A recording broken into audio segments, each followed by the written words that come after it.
Hey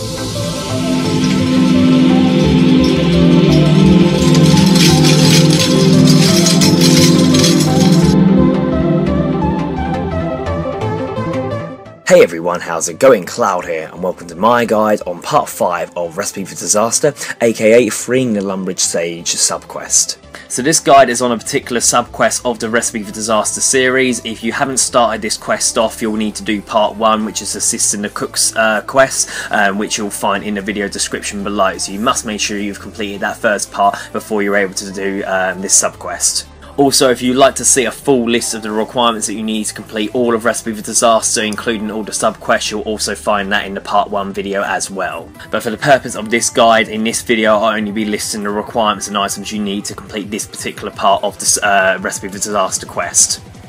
Anyways, to start this off, we're going to go through the requirements. So firstly, you need a level 40 cooking, and you must complete the following quests. So you must have obviously completed the beginning part of Recipe for Disaster, which is the Another Cook's subquest. You also need a completed Cook's Assistant, Big Chompy Bird Hunting, Biohazard, Plague City, Demon Slayer, Murder Mystery, Nature Spirit, Priest in Peril, The Restless Ghost, and Witch's House.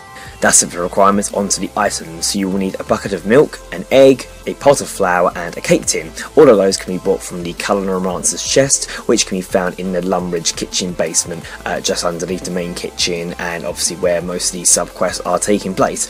The only other item I recommend you bring, if you have it, is a wicked hood, as that can be used to teleport you directly to Wizard's Tower, which we'll be visiting during this subquest.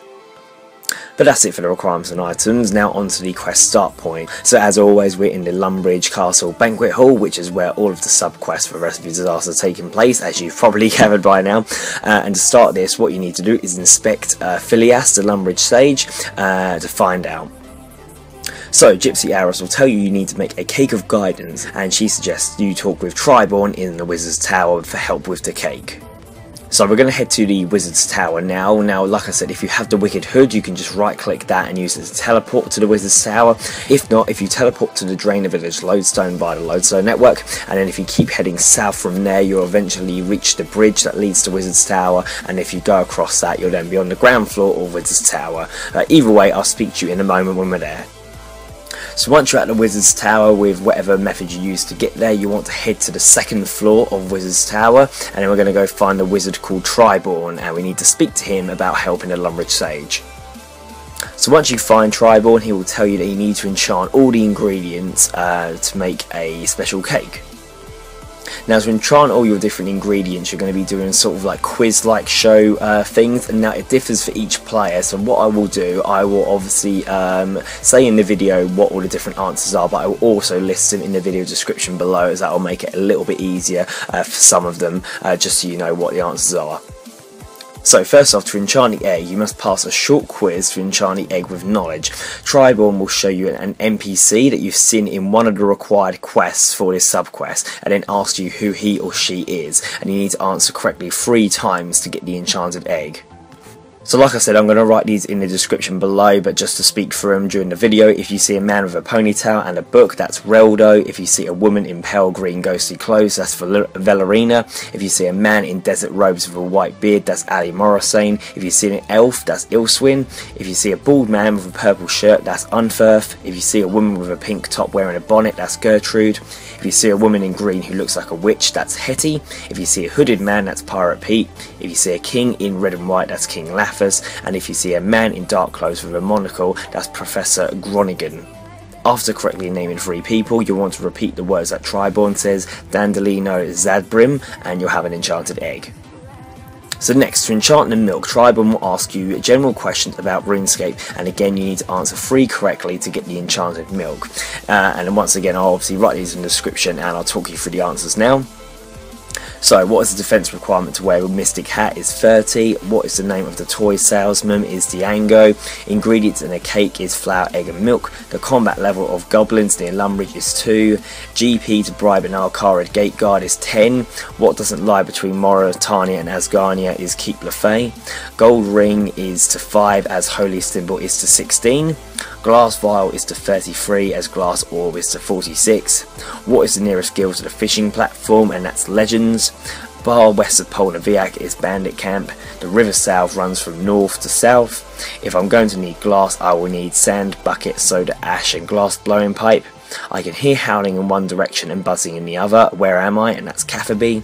Number of fire runes required for a fire strike multiplied with the required runes for an airstrike plus the earth runes for an earth wave is 5. Which tower is closest to the Grafting Guild? And that's Dark Wizard's Tower. Now, after answering 3 questions correctly, repeat the words that Triborn says, Scalindrum Ralapu, however you pronounce that, and you have enchanted milk. So finally, to enchant the flower, Triborn will ask you to pass a memory test to enchant the flower with guidance, and he will show you 3 sets of 10 items, 1 set at a time. You must then answer a question about each set of items. So for example, he may ask you how many types of runes were there, and you need to answer the 3 questions correctly to get enchanted flower. Now, you're given as much time to remember the 10 items, but a little trick you can do. On your keyboard you can just press the print screen button and then you'll be able to compare to whatever the answer is, but obviously I'm going to give you the answers in the description below and obviously in this video, so you could just use them as they won't be the same question for different pictures. So if you get asked which item began with the letter M, that's Mind Talisman. If you were asked how many weapons were shown, it was 3. Which items were amongst those you were shown? Guthick's Prayer Book, Magic Logs and Pike. Which of the following items were not shown to you? Trout. And how many types of runes were there? 2. And after passing the test, repeat the words that Triborn says, Splendidum Romino, and you'll have enchanted flower. So use all 3 ingredients on a cake tin and that will make a raw guide cake, and then what we need to do is take this back to the Lumbridge kitchen to cook it on the range. So we're going to head back there now via the Lodestone network. Once you're back in Lumbridge, head into the kitchen and use your raw guide cake on the range, and that will turn it into a cake of guidance. And then you're going to take this into the banquet hall, and just know that obviously that cannot be burned or eaten, so you don't have to worry about that. And then finally use the cake on the Lumbridge stage, and Gypsy Aris will teleport into safety, and they'll come up, congratulations, you have freed the Lumbridge stage. You're awarded 1 quest point, 2,500 cooking and magic experience, further access to the Culinaromancer's chest, 2 Shajana keys and 2 hearts of ice. So there we are, that's the 5th part of Recipe for Disaster quest completed and another sub-quest ticked off with those remaining. That will now remain, obviously all the other sub-quests to complete, and like I said, you can do them in any order, so maybe you're doing this one last. There's no rule on what order you do it in. So if you look in the video description below, I have links for all the other sub-quests or guides for them once they're obviously available and made. So any other sub-quests that you need to complete, obviously feel free to watch the relevant guides below. But obviously with this particular sub-quest, if you do run into any problems at all, then feel free to leave a comment in the comment section below and I'll help you out as best I can. But if not, thank you for watching. Please make sure you like, favourite, comment, subscribe, and don't forget to share with your friends. Cheers guys, and I'll see you in another part of Recipe for Disaster. Bye for now.